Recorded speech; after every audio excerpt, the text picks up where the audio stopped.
वज़ीर आज़म ने खुद कहा कि ज्यादा चीजें जो हैं वो अब क्लियर हो जाएंगी। तो ये पहले वाज़िया हो जाना चाहिए कि ये आदमी कौन है इमरान खान। सब्सक्राइब करें और बेल दबाएं ताकि कोई खबर रह न जाए।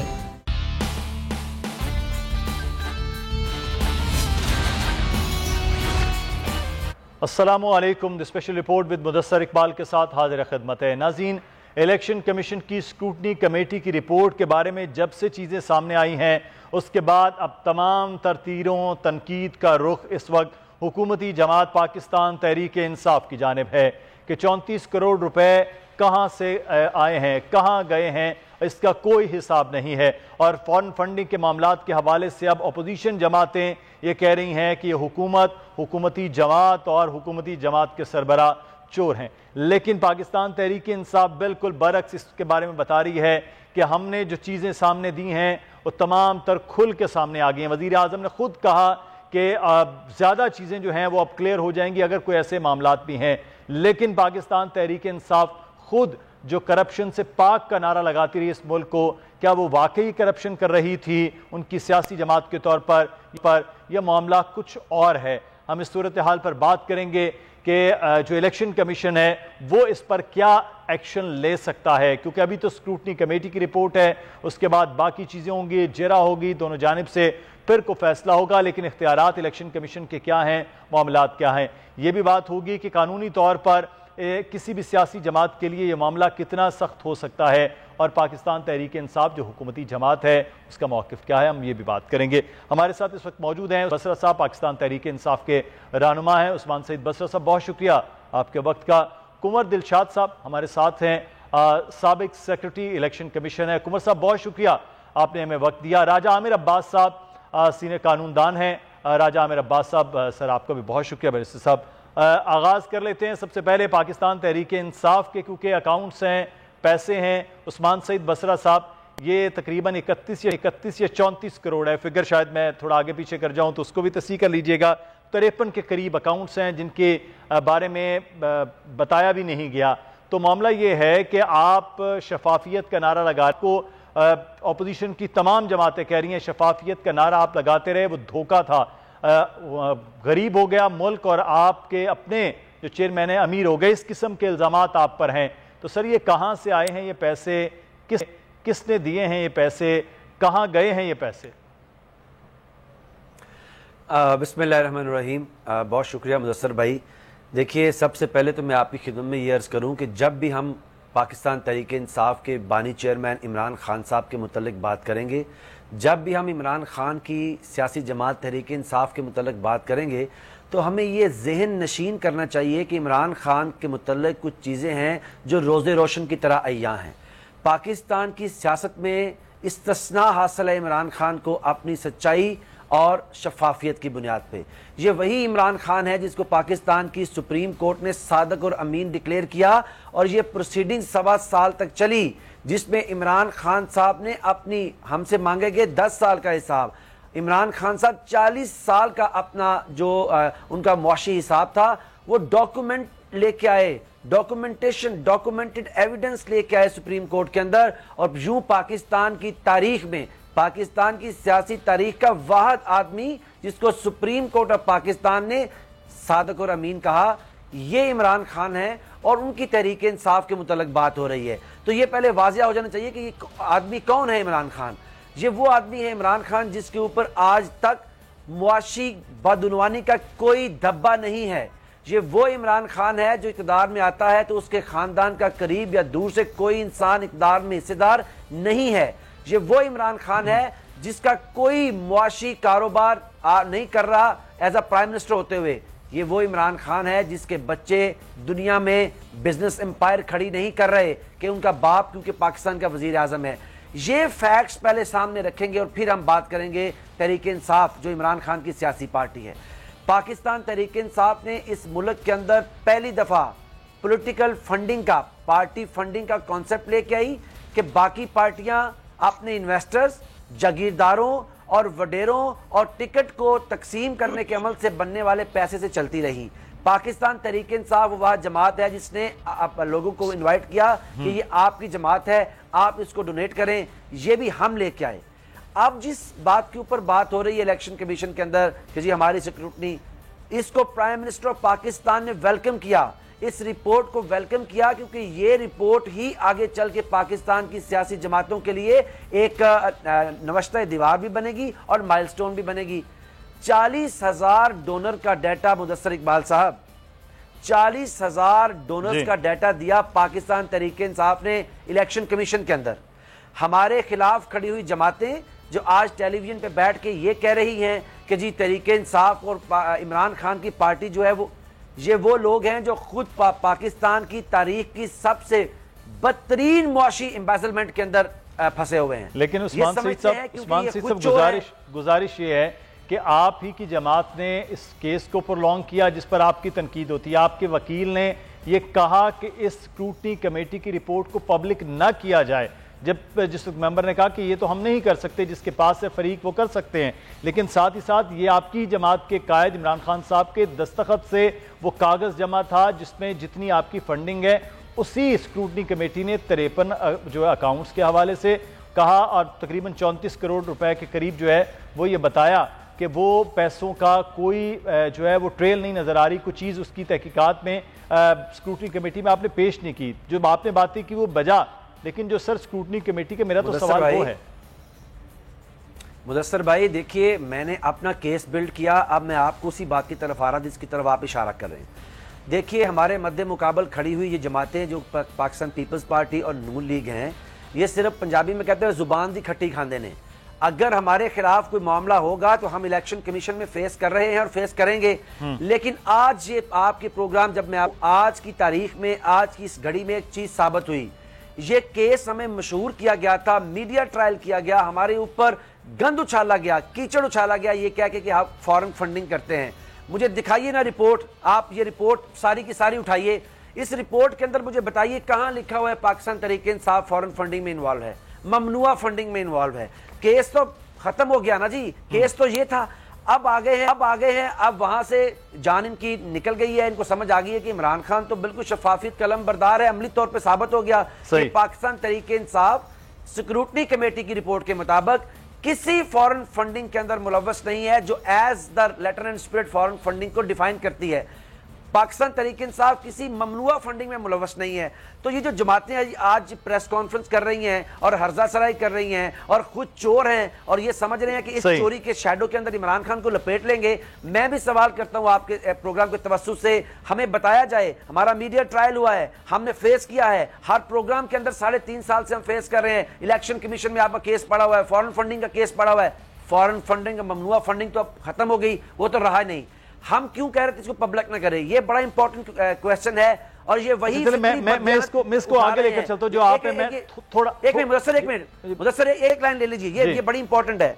ये तमाम फिक्री बददियानत जो आप टेलीविजन पे बैठ के झूठ का चूरन बेच रहे हैं, हमने कहा कि आप इस स्क्रूटनी कमेटी की अभी जो रिपोर्ट है, पार्शियल रिपोर्ट है, इसको पब्लिक ना करें। क्यों? कि पीपल्स पार्टी और नून लीग के ऊपर जब ये स्क्रूटनी कमेटी काम कर रही है, हफ्ते में, 4 दिन में, 10 दिन में, 2 हफ्तों में, जब उनकी रिपोर्ट भी आप मुरतब कर लेंगे तो तीनों रिपोर्टें लोगों के सामने रखें कि इकट्ठी रिपोर्ट जो है वो आप कह रहे हैं कि वो सामने आनी चाहिए थी, इसलिए रोका गया। अच्छा कुंवर दिलशाद साहब, सर आप इलेक्शन कमीशन में फॉरेन फंडिंग, ममनुआ फंडिंग का मामला है, पाकिस्तान तहरीक इंसाफ कहती है कि फॉरेन फंडिंग का मामला तो वैसे खत्म हो गया क्योंकि ऐसी कोई चीज साबित नहीं हुई। आपने भी स्क्रूटनी के जो चीजें सामने आ रही हैं मीडिया पे, हम भी वो देख रहे थे।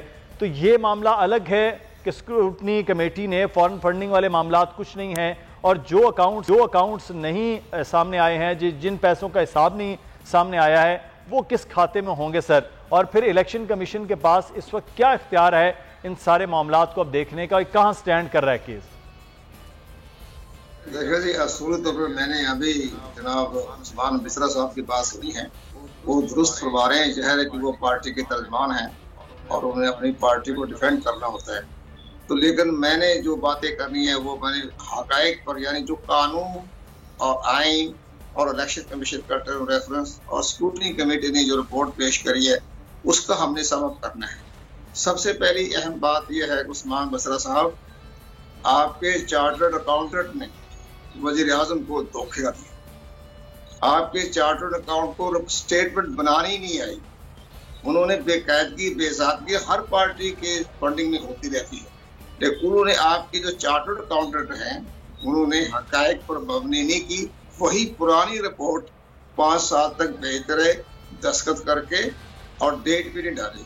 तो पहली बात तो आप सरदनश करें अपने चार्टर्ड अकाउंटेंट को। मैंने वज़ीर आज़म पाकिस्तान को खत लिख रहा हूँ कि आपको जो आप बंद गरी में जो खड़ा किया गया है आपको, ये आपके चार्टर्ड अकाउंटेंट ने करवाया। मैं मतलब टेक्निकल बात कर रहा हूँ। अब आप आए दूसरे लेवल, तो मतलब आप पार्टियों को बेशक तनकीद का निशाना बनाएं, आपका राइट बनता है, लेकिन हम ये कहना चाहते हैं कि आप अंदर भी झांक के देखें ना, आपकी चार्टर्ड अकाउंटेंट ने क्या आपके साथ सलूक किया सही। और इसके बाद जिस अंदाज से वो अपने इलेक्शन कमीशन की स्क्रूटनी कमेटी के सामने आपके वकला कितनी बार चेंज हुए, दर्जनों वकील चेंज हुए।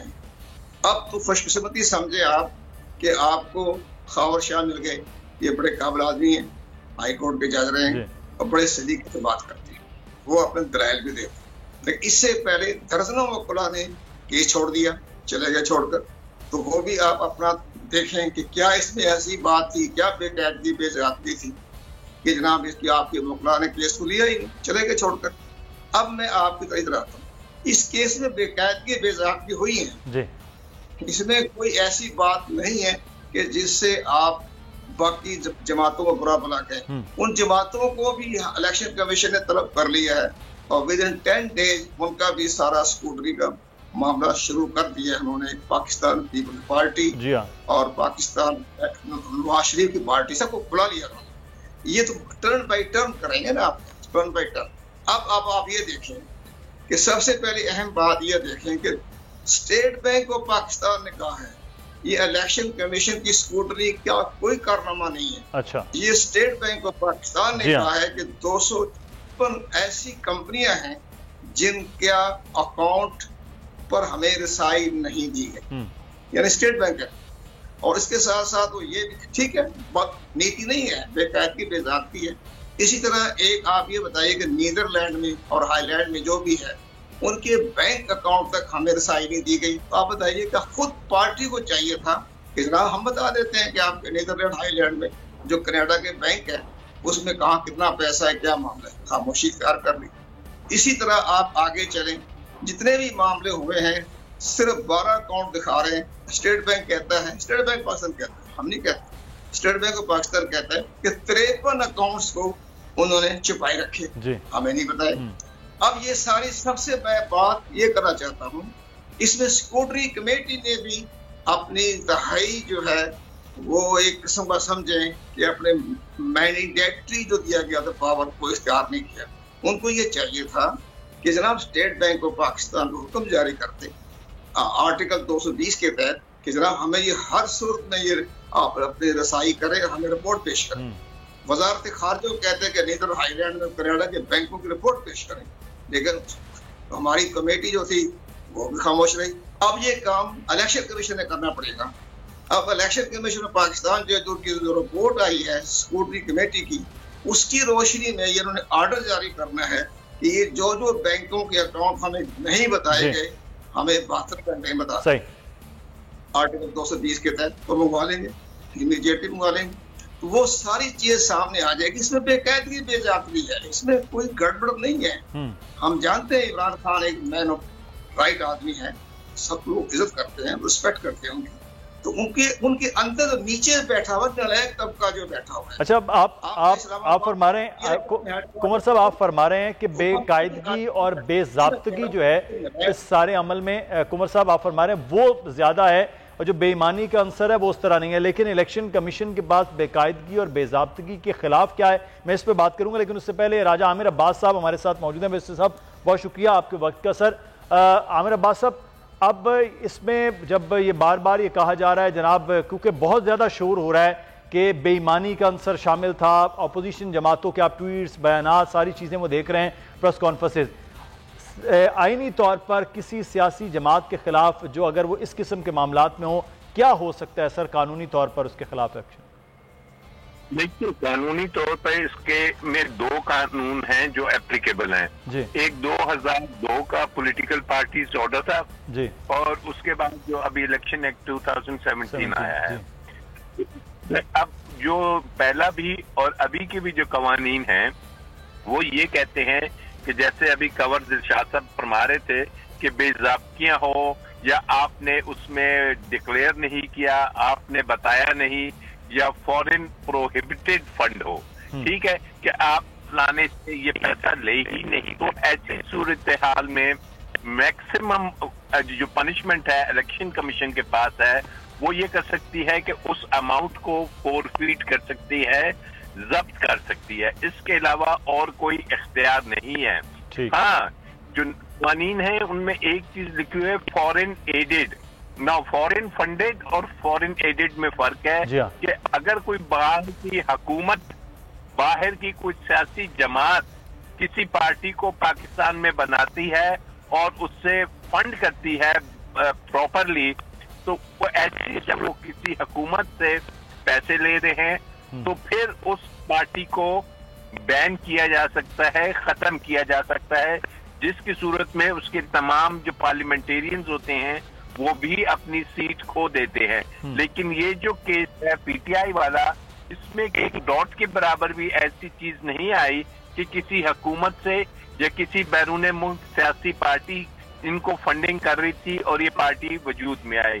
तो अब इलेक्शन कमीशन ऑफ पाकिस्तान के पास जो रास्ता है कि अगर वाकई ही प्रोहिबिटेड वो फंडिंग हुई है कि जो ममनू थी कि आप किसी कंपनी से पैसा नहीं ले सकते, आप किसी और ऐसे शख्स से पैसा नहीं ले सकते कि जो कानून ने मना किया हुआ है, तो उस पैसे को वो जब्त करने की हक रखती है इलेक्शन कमीशन ऑफ पाकिस्तान।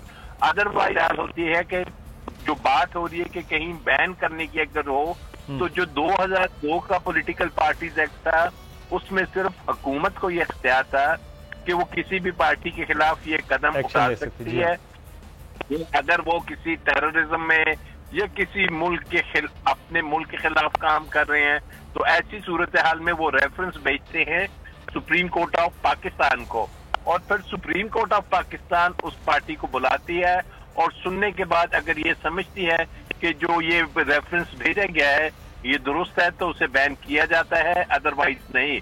तो इस केस का शवाहिद नहीं आया। तो अब देखते हैं कि election commission of Pakistan report आ गई, वो इसको जब्त करती है अमाउंट को या नहीं। सर बिल्कुल, ये एक अहम पॉइंट है कि ये जो चीज़ इस केस में आई है उसके बारे में अब देखा जाएगा कि इलेक्शन कमीशन आगे चल के क्या करे, क्योंकि अभी तो स्क्रूटनी कमेटी है, उसके बाद मामलात होते हैं। लेकिन उस्मान सईद बसरा साहब, अब लीगल पोजीशन भी आप सुन रहे हैं और जो एक कुंवर दिलशाद साहब फरमा रहे थे वो भी है, लेकिन मेरा सवाल आपसे मॉरल है, क्योंकि हम इमरान खान साहब का नारा शफाफियत का, करप्शन से पाक का और एहतसाब का हमेशा से ये रहा है, लेकिन सर अकाउंट्स जो है वो छुपाए जाएं या वो किए जाएं, इसके ऊपर में हम बात करेंगे। लेकिन हम ले लेते हैं मौक़िफ़ अपोजिशन का। सेनेटर सहर कामरान साहिबा हमारे साथ मौजूद है। बहुत शुक्रिया सहर कामरान साहिबा आपके वक्त का। मामला ये है कि ये बहुत ज़्यादा अब ये शोर हुआ कि बेईमानी भी की गई, चोरी भी की गई और करप्शन भी। बिलावल भुट्टो साहब तो ये बल्कि ये कह गए कि पाकिस्तान गरीब तर हो गया मगर इमरान खान अमीर तर हो गया। लेकिन ऐसी चीज़ इलेक्शन कमीशन में वाकई साबित होगी, आप समझती हैं कि जो करप्शन है वो डायरेक्टली इमरान खान साहब और उनकी जमात ने की है? देखिए, बात यह है कि स्क्रूटनी कमेटी की रिपोर्ट आने के बाद एक बात तो वाज़ेह हो गई कि ना तहरीक इंसाफ ना उसके चेयरमैन इमरान खान अहमद न्याज़ी साहब साफ है ना शफाफ है। ठीक है, पहले 7 साल तक केस को लटकाया गया, फिर हर कोशिश की गई कि कभी जो इलेक्शन कमीशन के दायरा कार को चैलेंज किया जाए, कभी रिपोर्ट को डिले किया जाए, कभी जो है वो प्रोसीडिंग जो है वो एडजर्न की जाए। अब जब एक चीज सामने आ गई है तो एक नया तरीका, तमाम जो है सरकारी इख्तियारात, अथॉरिटी और रिसोर्सेज इस्तेमाल किए जाए ताकि जो है लोगों को गुमराह किया जाए। देखिए, एक बात तो सामने आ गई ना कि पीटीआई की जो स्ट्रक्चर है वो झूठ पर है। इमरान खान साहब ने जितनी भी कौम से बातें की, जितने भी वादे किए, वो सारे झूठे थे। उन्होंने जितनी हिजान अंगेजी बर्पा की, जो प्रोपेगेंडा किया, मैं तो कहती हूँ और भी इन्वेस्टिगेट होने की जरूरत है। इस बात को इन्वेस्टिगेट करना चाहिए कि जो उन्होंने खैरात और ज़कात और चंदे के नाम पे पैसे लिए वो उसकी ऑडिट भी होनी चाहिए। सहर कामरान साहिबा, ये तो हुकूमती जमात, सहर कामरान साहिबा हुकूमती जमात तो कहती जब अभी तो स्क्रूटनी आपकी जमात की होनी है, नून लीग की होनी है, वो इससे ज़्यादा खौफनाक चीज़ें सामने आएंगी। हमारे खिलाफ तो ऐसी कोई चीज़ है ही नहीं जो सामने आई हो। देखिए बात यह है, हमारे खिलाफ कौन सी स्क्रूटनी नहीं, हम तो रोजाना स्क्रूटनी होती है ना, स्क्रूटनी भी होती है। और इमरान खान साहब ने जो वो एक प्रोपेगेंडा की मशीनरी सरकारी भी बनाई हुई है, और एक जो है मैं समझती हूँ कि एक डिसइंफॉर्मेशन कैंपेन के लिए लॉबी भी इंगेज की हुई है, तो वो तो मैं समझती हूँ उसका भी ऑडिट होना जरूरी है कि सरकारी इख्तियार, सरकारी पैसे, सरकारी रकम वो कितनी खर्च होती है, और इसके अलावा जो डिसइंफॉर्मेशन कैंपेन चली और या इनको लॉन्च करने के लिए कैंपेन चली वो किसने की और उस पर कितने पैसे खर्च हुए। देखिए बात ये हमारे मुकदमे भुगतती है। मुझे बताया अलीमा बाजी ने कौन सा मुकदमा भुगता, मुझे ये बताएं कि इमरान खान साहब ने सबके सामने बात खुलकर आ गई कि 12 लाख दे के अपना जो है महल रेगुलराइज किया, उसके ऊपर कौन सी गिरफ्तारी, कौन सी इन्वेस्टिगेशन हुई है। मुझे ये आप ये बताएं कि जो BRT पेशावर है इसके ऊपर कौन सी जो है वो इन्वेस्टिगेशन और गिरफ्तारी हुई। जो दवाइयों का स्कैंडल है, जो चीनी का स्कैंडल है, जो आटे का स्कैंडल है, जो पेट्रोल का स्कैंडल है, वो उस पर क्या बात ये मुझे आप बताएं कि कोई मुहिब्बुल वतन पाकिस्तानी, कोई जिम्मेदार शख्स ये कह सकता है कि उनकी से पैसा इमरान साहब ने क्यों कहा, इमरान साहब ने क्यों इनके साथ फैलाया। ये बात भी सामने आ गई कि इनकी जो फंडिंग है उसके अंदर जो है वो गैर मुल्की भी इन्वॉल्व है, गैर मुल्की कंपनीज इन्वॉल्व है। क्यों इन्वॉल्व है, उनका क्या इंटरेस्ट है कि चलिए इस मामले के हवाले से मजीद बात करते हैं। साहबा हमारे साथ रहिएगा, तो हमारे मेहमान हमारे साथ मौजूद है, नाज़रीन आप भी हमारे साथ रहिएगा। ब्रेक लेते हैं।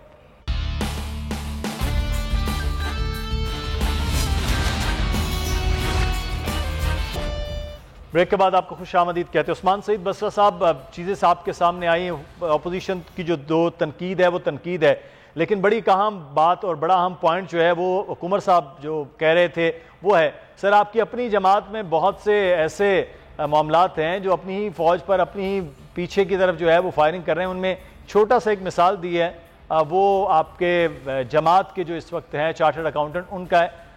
ये बड़ा क्लियर नहीं होना चाहिए, हर चीज़ जो है जो नहीं पेश किया गया वो भी पेश किया जाना ज़रूरी हो कि कम अज़ कम क्लैरिटी तो आए। इस वक्त इतना शोर, इतनी धूल उड़ी है कि आपकी जमात पर ये धब्बा हो रहा है, लगाया जा रहा है कि आपकी जमात करप्ट है।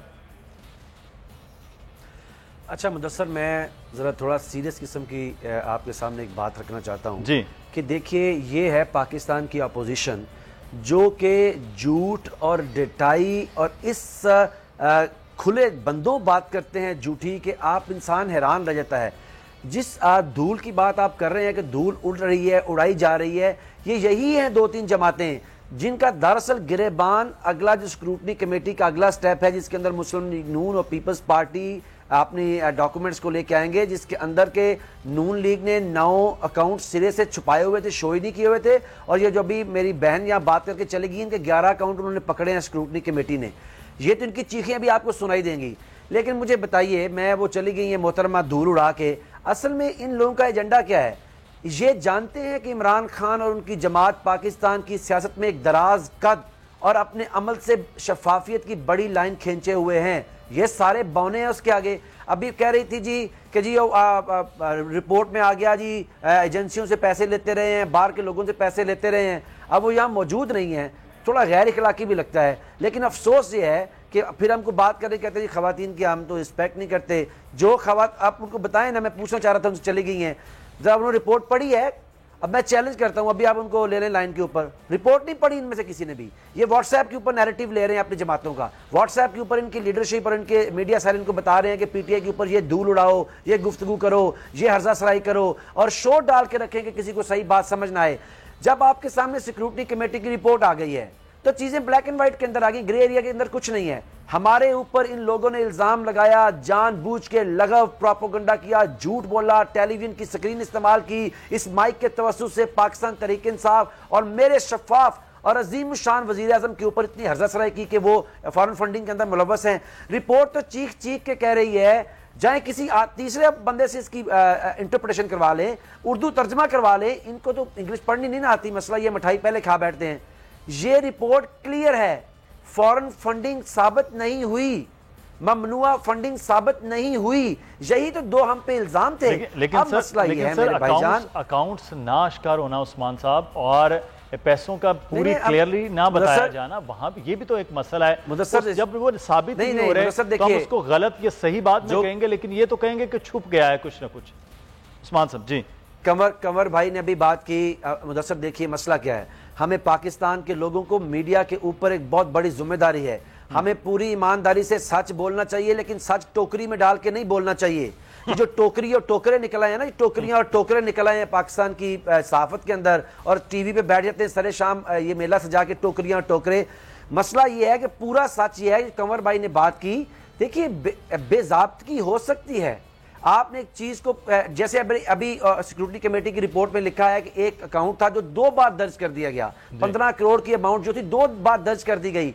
बेज़ाब्तगी हो सकती है, इंसान से जो है कोताही हो सकती है, लेकिन जानबूझ के मेलाफाइडी इंटेंशनली पाकिस्तान के लोगों की इतनी बड़ी जमात के ऊपर ये इल्जाम लगाया गया 3 साल, और किसी ने आज कल भी मैं 2-3 प्रोग्राम किए, आज मैं आपके साथ बैठा हूं, किसी एक टोकरे या टोकरी ने ट्वीट नहीं किया या ये नहीं कहा कि हम 3-3.5 साल इमरान खान की जात पे फॉरेन फंडिंग का कीचड़ उछालते रहे। वो साबित नहीं हुई। किसी टोकरे और टोकरी ने ये नहीं कहा कि जी इमरान खान उसकी पार्टी के ऊपर 3 साल फंडिंग की बात करते रहे, साबित नहीं हुआ। हमारे साथ जमात में नहीं, लेकिन मैं कुंवर साहब को बहुत ज्यादा जो है वो इसलिए क्योंकि मेरा बहुत बड़ा पुराना एक ताल्लुक रहा है कुंवर साहब से। 2012-13 से हम इलेक्शन के मामला इनसे बहुत सीखते भी रहे हैं, पूछते भी रहे हैं। कुंवर साहब, मैं सादा लफ्ज़ों में ये जानना चाहेंगे, जो फॉरेन फंडिंग का, फॉरेन एडिड का जो एक इल्ज़ाम था इस सियासी जमात पर जिसका नाम पाकिस्तान तहरीक इंसाफ है, इस स्क्रूटनी कमेटी की जो अभी इब्तदाई रिपोर्ट सामने आई है, हम कह सकते हैं कि इसमें मुलव्वस है, नहीं है? मैं चाहूँगा कि आप ये बताएं ताकि हम ये चीज़ों को बताया जाए, क्योंकि आप बताएंगे वो ज़्यादा क्लियरिटी के साथ ज़्यादा क्लियर होगा सोशल मीडिया पर और इस वक्त लाइव लोग देख रहे हैं, इसलिए मैं चाहूँगा। जी कुंवर साहब। एग्जैक्टली असूली तौर पर ये बड़ा टेक्निकल मामला है, और चूंकि अब इलेक्शन कमीशन पाकिस्तान के यहाँ बाकायदा समाअत शुरू हो गई है जी, लेकिन सबसे बड़ी अहम बात मैं अपने दोस्त बसरा साहब को ये बताना चाहता हूँ कि इसमें कोई वो बात नहीं है। असूली तौर पर जो फॉरेन फंडिंग का जो मामला है उसमें बहुत सी फॉरेन फंडिंग के बारे में स्टेट बैंक ऑफ पाकिस्तान ने ये वाज़ेह तौर पर बता दिया है कि तकरीबन 30-40 लाख डॉलर जो है वो फॉरेन फंडिंग ऐसे लोगों से की गई है जो पाकिस्तान की शहरी नहीं है, वो फॉरनर है, कंपनियां हैं, वो तकरीबन 30-40 लाख डॉलर के लगभग है। हुआ 1 लाख डॉलर हो व 30 लाख डॉलर हो, वो तो इन्होंने बता दिया स्टेट बैंक ऑफ पाकिस्तान ने कि ये फॉरेन कंट्री की तरफ से नहीं बल्कि फॉरेन इंडिविजुअल तरीके से और की कंपनियों की तरफ से आए। अब इलेक्शन कमीशन पाकिस्तान ने इस जो आए हैं 30-40 लाख डॉलर के बारे में, उसको उन्होंने एग्जामिन करना है, देखना है, बहस सुननी है, और तहरीक इंसाफ के वकला से भी उन्होंने राय लेनी है, उनके दलाइल सुनने हैं, अकबर बाबर के दलाइल सुनने हैं। अब अगर ये बात साबित हो जाती है कि जितना ये डॉलर जो आए हैं 30 लाख है, 40 लाख है, 50 लाख डॉलर, ये बाकायदा ममनुआ फंडिंग के ज़िम्मे में आते हैं, तो फिर जैसे कि बसरा साहब को पता है, हम भी आपको बता देते हैं, इसके लिए जो हमारा कानून है इलेक्शन एक्ट 217 का 204 वो बहुत इम्पोर्टेंट। 204 तो इस कदर इम्पोर्टेंट है, उसमें ये लिखा हुआ है कि अगर कोई शख्स जो फॉरेनर नेशनल हो और वो किसी पार्टी को ट्रांसपोर्ट की सहूलत भी दे दे तो वो भी ममनुआ करार दी जाएगी। उसमें लिखा हुआ है ट्रांसपोर्ट भी, खाना भी, डिनर भी, लंच भी, सब उसके अंदर शामिल है। कमाल है लिखने वालों को भी, इलेक्शन एक्ट पास हुआ है।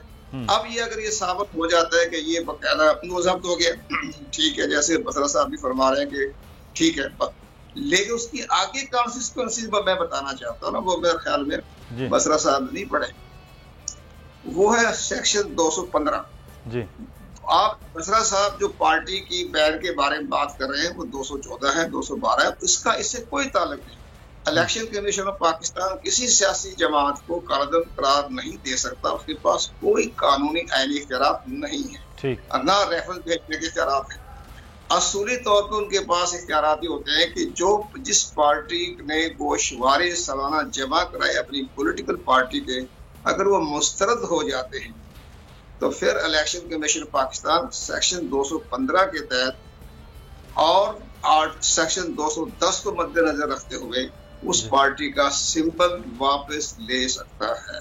सही। अब चूंकि इलेक्शन कमीशन वापस साबित हो जाए कि जनाब ये फॉरेन फंडिंग भी हो गई है, ये बेकायदगी भी हो गई, लेकिन साथ साथ ये ये ममनुआ फंडिंग हो गई है और वो के बाद हक़ाइक़ छुपाए जा रहे, हमें रसाई नहीं दी जा रही बैंकों तक, तो सारे मामलात को देखते हुए ये कहेंगे कि उन्होंने अपना जो आपने जमा कराया आपके चार्टर अकाउंट में गोशवारे सियासी पार्टी के तौर पर वो मुस्तरद हो जाते हैं सेक्शन 210 के तहत।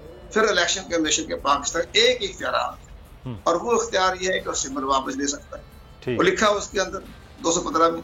अब अगर वो लेकर वो इतना आसान काम नहीं है कि सिंबल वापस लिया ऑर्डर जारी कर दिया, एग्जीक्यूटिव ये नहीं है। उसके लिए बाकायदा तरीका बताया गया है कि सियासी पार्टियों को शौकात नोटिस जारी करेंगे कि हम आपकी पार्टी का सिंबल वापस ले रहे हैं और ये दलाइल है और ये हमारे पास ग्राउंड है। फिर बहस होगी, उस बहस के बाद इलेक्शन कमीशन वो सिंबल अगर वापस ले देता है तो फिर उस पार्टी की रजिस्ट्रेशन तहलील हो जाती है। अच्छा, जो उन्होंने सेक्शन 202 के तहत अपनी पार्टी रजिस्टर करवाई हुई है वो पार्टी की रजिस्ट्रेशन खत्म हो जाती है, पार्टी बरकरार रहेगी। पार्टी की रजिस्ट्रेशन खत्म हो जाएगी, सिंबल वापस ले लिया जाएगा, पार्टी तो बरकरार रहेगी। पार्टी को तो इलेक्शन कमीशन कदम नहीं करार दे सकता।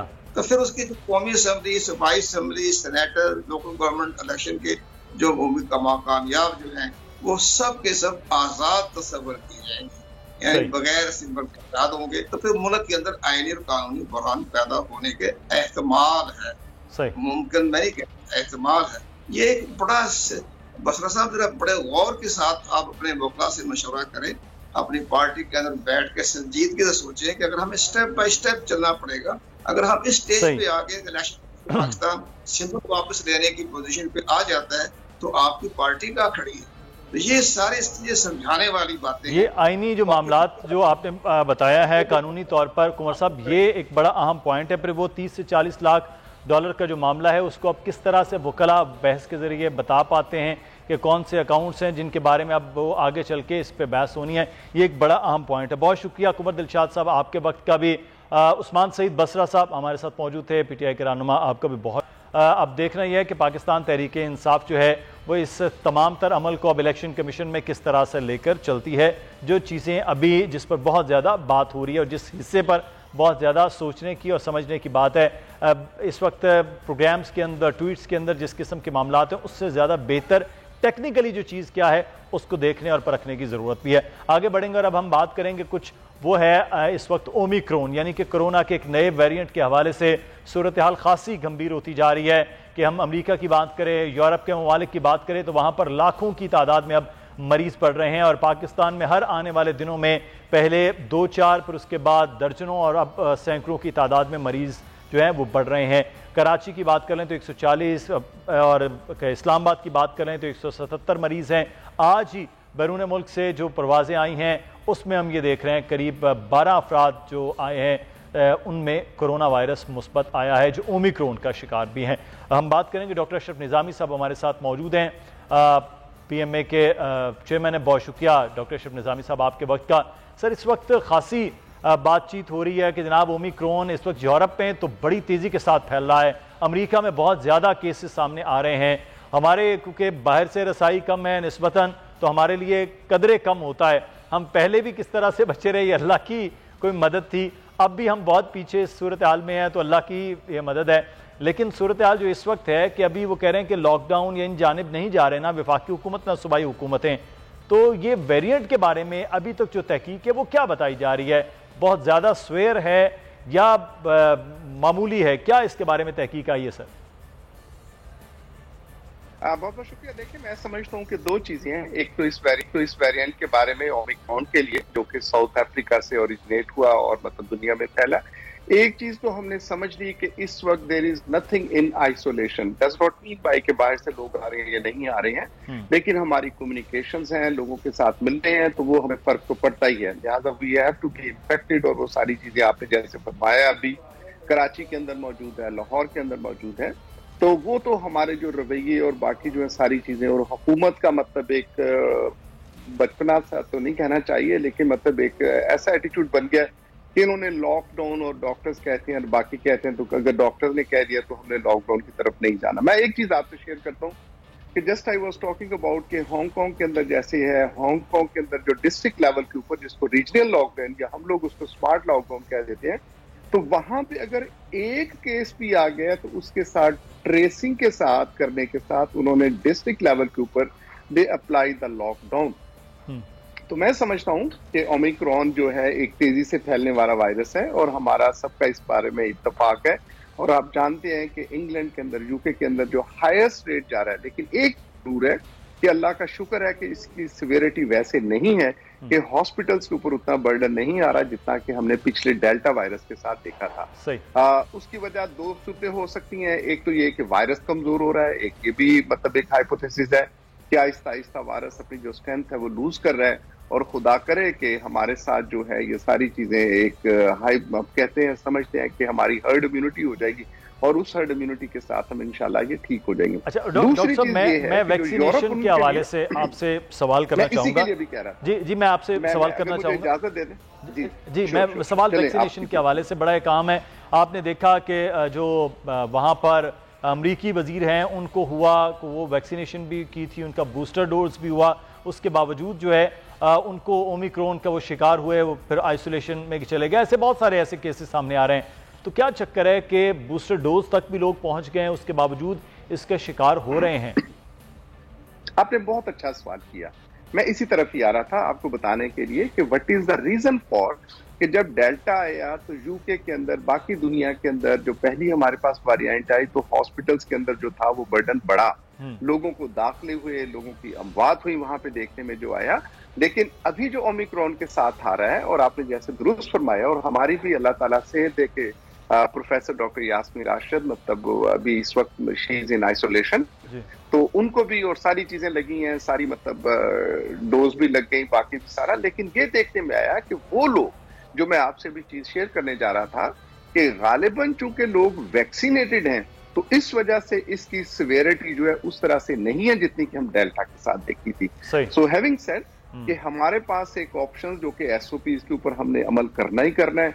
हुकूमत के ऊपर जो मैं समझता हूं कि इनको दे शुड नॉट स्पेयर, कि अगर देखते हैं 10, 15, 20 केसेस आ गए हैं तो इनको, जो हुकूमत एक लफ्ज यूज करती है फॉर द स्मार्ट लॉकडाउन, दुनिया उसे डिस्ट्रिक्ट या मतलब एक रीजनल लॉकडाउन कह देती है, तो उस बाकायदा तौर पे अमल करना चाहिए और हमें अवाम नास को जो है एसओपीज के ऊपर अमल करना चाहिए। We are very liberal about it कि अभी जो है लोग ना तो वैक्सीन की तरफ वैसे आ रहा है, लेकिन अभी तक भी हमारे 30 या 35%। अच्छा, मैं डॉक्टर साहब, ये वैक्सीनेशन का ये एक बड़ा अहम मामला आपने बात की, मैं चाहूंगा आप ही के जो है वो ज़बान से करवाया जाए लोगों को वैक्सीनेशन, कि वो किस तरह से बेहतर। लेकिन उससे पहले इस्लामाबाद की जो सूरत हाल है, नंबर्स बहुत बढ़ रहे हैं। मैं हमारी नुमाइंदा आमना अली हमारे साथ मौजूद हैं, उनसे भी बात कर लेते हैं। आमना, क्या सूरत हाल इस वक्त, नंबर ऑफ केसेस हैं इस्लामाबाद में, और क्या इस वक्त वहाँ पर इंतजाम किए जा रहे हैं? जी बिल्कुल, वफाकी दारुल हुकूमत में भी ओमिक्रॉन केसेस में मुसलसल इजाफा सामने आ रहा है। रोजाना की बुनियाद पर हम देख रहे हैं कि 20 से 30 केसेस जो हैं नए रिपोर्ट हो रहे हैं महकमे सेहत की जानिब से। बार बार जो है इस बात पे जोर दिया जा रहा है कि एसओपीज को फॉलो करें, समाजी फासला अपनाएं, मास्क का इस्तेमाल करें, और सबसे इम्पोर्टेंट जो है वैक्सीनेशन के हवाले से जो है काफी जोर दिया जा रहा है कि वैक्सीन लगवाएं, क्योंकि इस्लामाबाद की अगर ओवरऑल बात की जाए तो ऑलमोस्ट आबादी है वो फुली वैक्सीनेटेड है, लेकिन स्टिल कई ऐसे लोग हैं जो तकरीबन 50 to 60 के अराउंड जो है जिनको सिंगल डोज लगी है, तो उनकी वजह से भी काफी प्रॉब्लम हो रही है। डीएचओ की जानिब से भी बताया गया, महकमे सेहत की जानिब से भी ये जराये ने हमें बताया कि जो ओमिक्रॉन केसेस आ रहे हैं वो मोस्टली जो है या तो वैक्सीन उनको नहीं लगी या वो सिंगल डोज उनको लगी है। इसके साथ साथ इक़दाम जो है किए जा रहे हैं, बिल्कुल जो थर्ड शॉट है, बूस्टर शॉट, उसके लिए भी जो है एनसीओसी की जानिब से 2-3 दिन पहले जो अलाउ किया गया, तो वो मुख्तलिफ वैक्सीनेशन सेंटर्स में बूस्टर शॉट जो है 30+ के लिए स्टार्ट हो गई है। लोग लगवा भी रहे हैं, काफी लोग केयर भी कर रहे हैं, लेकिन स्टिल क्योंकि इसका स्प्रेड बहुत जो चीजें जो हैं वो फैल भी रही हैं। आमना, आप हमारे साथ हैं। मैं डॉक्टर निजामी साहब, सर वैक्सीनेशन जिनको हुई है वो जैसे आप फरमा रहे हैं सिवियरिटी कम है उनमें, तो मैं चाहूँगा कि आप ये बूस्टर डोज के लिए भी अब हुकूमत ने कह दिया है, जिन लोगों ने अभी तक एक शॉट लगाया वो भी अपना मुकम्मल कर लें। आप कहें इस पे कि ये कुछ नहीं कहती है, वैक्सीनेशन से किसी किस्म का कोई मसला नहीं है। मैं समझता हूं जी डॉक्टर साहब, अपनी जान से बढ़ के तो नहीं होती। आई हैव बीन वॉलंटियर, जब यहाँ पे ऊपर ट्रायल चल रहे थे तो मैं अल्हम्दुलिल्लाह मतलब वन ऑफ दोज, ये नहीं कि दूसरों को तंबीह करता हूँ और खुद ना लगाऊं, खुद मतलब अपने लिए, अपने बच्चों के लिए, अपनी बीवी के लिए, अपने खानदान के लिए और मासूम जो बच्चे जिनके लिए 12 साल, और उनमें से मैं जोर देता हूँ कि हमारे पास कोई और ऑप्शन नहीं है। खुदारा उसी के लिए सोचें जिसके लिए आपको सोचना है। Scientist are people over there, दुनिया से हम अलग अलग नहीं है। मैं तो बल्कि आपके तवज्जुह से ये तो मतलब अपील करना ही चाहूंगा अवामुन नास के खुदारा वो वैक्सीन की तरफ जाएं, SOPs पे अमल करें। मैं मजीद अपील करना चाहूंगा आपके तवज्जुह से NCOC को कि ये जो इन्होंने कहा है कि जी बूस्टर डोज 30+ को लगेगी, तो मैं समझता हूं कि अभी जो हम 12 साल तक 15 साल तक कर रहे हैं, तो booster dose should be allowed to everybody जो भी हमारे साथ हैं, ताकि हमारी जो सेफ्टी और सिक्योरिटी है वो बेहतर हो सके। इसको ओपन कर दें। लोग पहले ही रिलक्टेंट है मतलब वैक्सीनेशन की खातर। हमारे पास वैक्सीन भी अल्हम्दुलिल्लाह अब हुकूमत ने प्रिक्योर कर ली है, मौजूद है, तो why not to open to public. बाय इन मतलब रखने जा रहे हैं कि स्टेप वाइज करके 30 साल करेंगे, तो उस वक्त तो जबकि हमारे पास कोई बर्डन पड़ रहा है, लोगों का इन्फ्लुएंस हो रहा है और हम समझते हैं जी पहले हम इस कैटेगरी को बचा लें फिर दूसरी कैटेगरी की तरफ जाएंगे। तो मेरी एक आपके तवज्जुह से ये अपील होगी हुकूमत से, NCOC और हुकूमत के साथ कि खुदारा ये सबको जो है बूस्टर डोज की भी दें, और लोगों के साथ जो सेकंड डोज लगानी है, जब तक आप 2 डोज नहीं लगाते you never consider that you are vaccinated. ये बड़ा क्लियर हो जाना चाहिए। जो हम कहते हैं ना फिर हुकूमत के भी आते हैं जी तो को हमने वैक्सीन लगा दी, एक डोज लगी है। एक dose does not mean that you are vaccinated. Double dose, और अब चूंकि दुनिया कहती है मतलब कि बूस्टर डोज, और बूस्टर डोज भी 2 अब तो मतलब दुनिया इसके ऊपर आ रही है, क्योंकि हमने अपने आप को प्रिवेंटिव मेजर्स की तरफ लेके जाना है। प्रिवेंटिव मेजर्स के लिए जरूरी है कि हम वैक्सीनेशन की तरफ आए। तो आई थिंक कि अवाम को अगेन आपके तवज्जुह से कि खुदारा अपने आप को वैक्सीनेटेड रखें, अपने लिए, अपनी फैमिली के लिए, इस मुल्क के लिए, ताकि हमारी जो जिंदगी है और एक्टिविटीज है वो नॉर्मल तरीके से शुरू हो सके। बहुत शुक्रिया डॉक्टर अशरफ निज़ामी साहब हमारे साथ मौजूद थे। आमना आपका भी बहुत शुक्रिया थी इस्लामाबाद की सूरत हाल से मुतालिक अपनी ज़िंदगी को, अपने इर्द गिर्द के जो लोग हैं आपके अपने प्यारे हैं उनको अगर बचाना है तो फौरी तौर पर वैक्सीनेशन करवानी होगी। अगर आपको वैक्सीनेटेड नहीं होंगे तो आपके लिए, आपके इर्द गिर्द के माहौल के लिए उतना ही नुकसानदेह है, क्योंकि ये वायरस आता रहेगा, ये हमारी ज़िंदगियों का हिस्सा बनना है। हमें एहतियात करनी है, वो कैसे, वो सारी चीज़ें आपके सामने क्लियर हैं। अपना ख्याल रखिएगा। मुदस्सिर इकबाल को इजाज़त दीजिए। अल्लाह हाफ़िज़।